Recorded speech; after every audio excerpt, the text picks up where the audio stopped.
see you're the greatest example to man. Whenever you make a promise, you always come on through. It's amazing how this world's gone wrong. You still cause the sun to shine. Your love is there no matter what we do. In spite of what I've done, and all that I've been through, never lost the faith. I got my eyes on you. I got my eyes on you. No matter where I go, or what I make. Taking it to the streets. Yes, my weekly podcast broadcast right here on Brothers in the Spirit Online. Certainly, I am so glad that you're able to join me here today. And I want you to know that I appreciate you stopping by each week for taking it to the streets.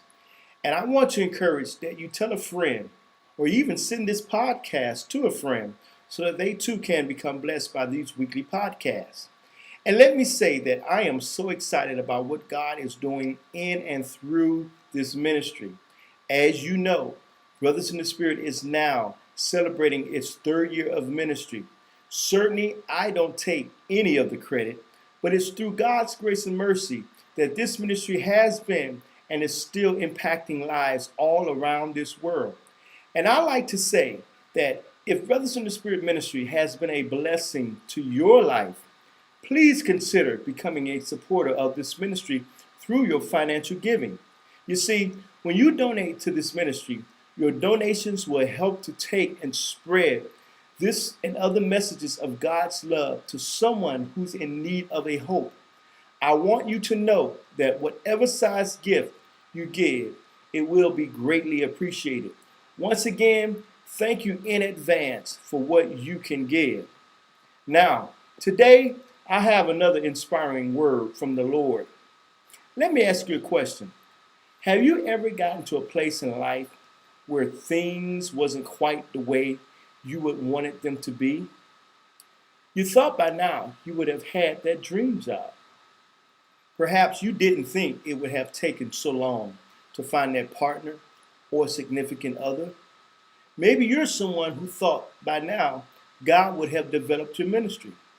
Somebody's not feeling excited or motivated anymore about a book project you've been working on. Then someone is worried about your finances, not knowing where your next dime is going to come from. Because things haven't happened for you yet, let me ask you this. What are you going to do? Join me as we go into this week's podcast that's entitled, Who Will You Bow Down To? I believe it's going to speak a word of encouragement into your heart. Enjoy today's message.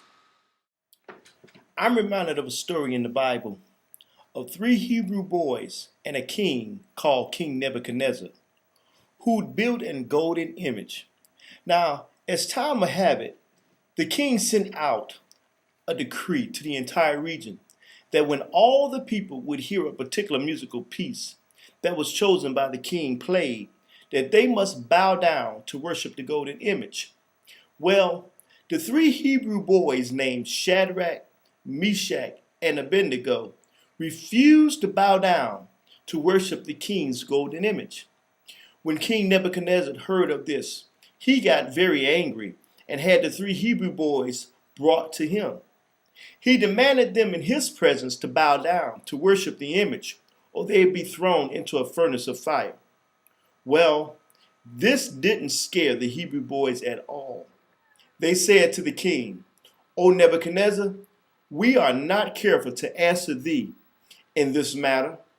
If it be so, our God, whom we serve, is able to deliver us from the burning fiery furnace, and he will deliver us out of thine hand, O king. But if not, be it known unto thee, O king, that we will not serve thy God, nor worship the golden image which thou hast set up." And that can be found in Daniel, the 3rd chapter, verses 16 through 17. Now, when the Hebrew boys stood up to the king as such, this really got the king angry. So he demanded that the furnace be turned up 7 times hotter. Now go with me for a moment. How many times has the enemy tried to get you to do something that you knew was against God's will for your life, and you refuse? Maybe he tried to get you to cheat on an exam, to lie on your income taxes, or even turn your back on God. But because you refuse, seem like now all hell is breaking loose in your life. But hold on to that thought. As the story goes on, the Hebrew boys were cast into the furnace.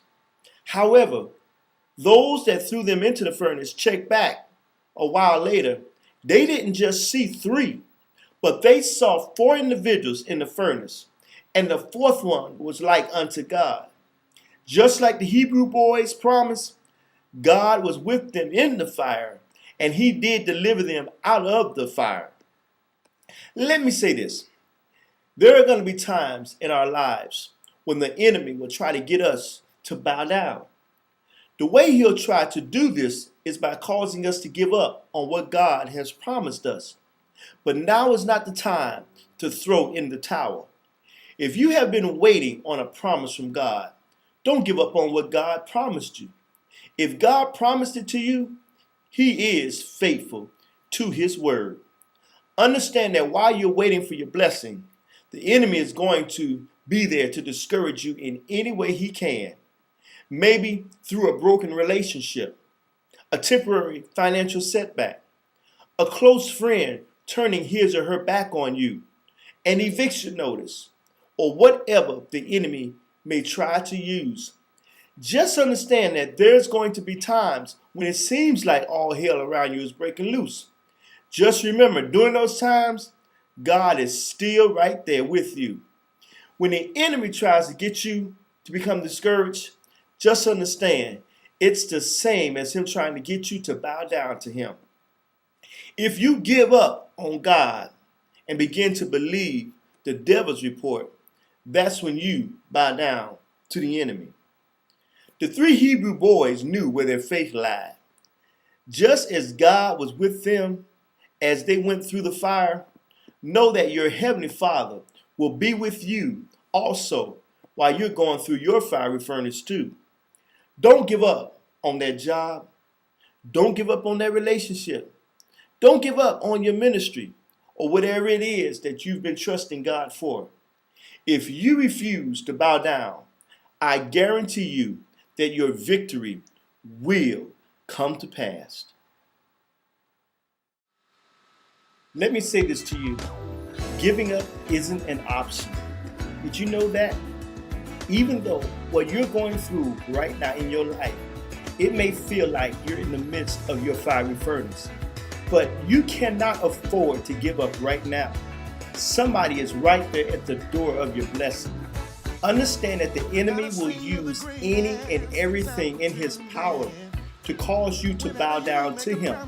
But remember, greater is he that is in you than he that is in the world.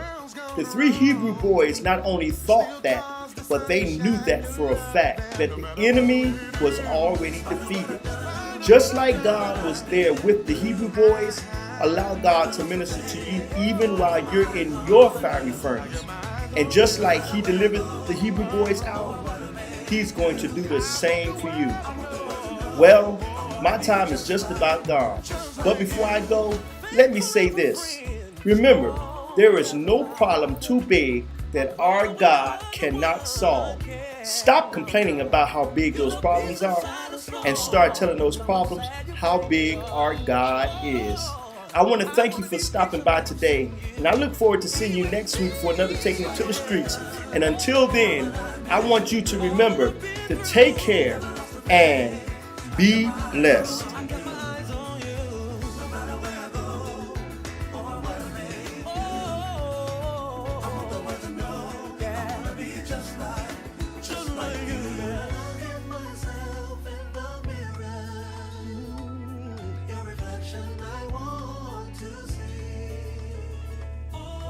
Then this world would be better. So I need you to help me, yeah.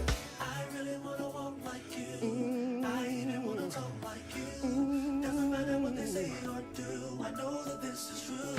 I know that it's true. I'll tell it on the mountain. Do it on the mountain.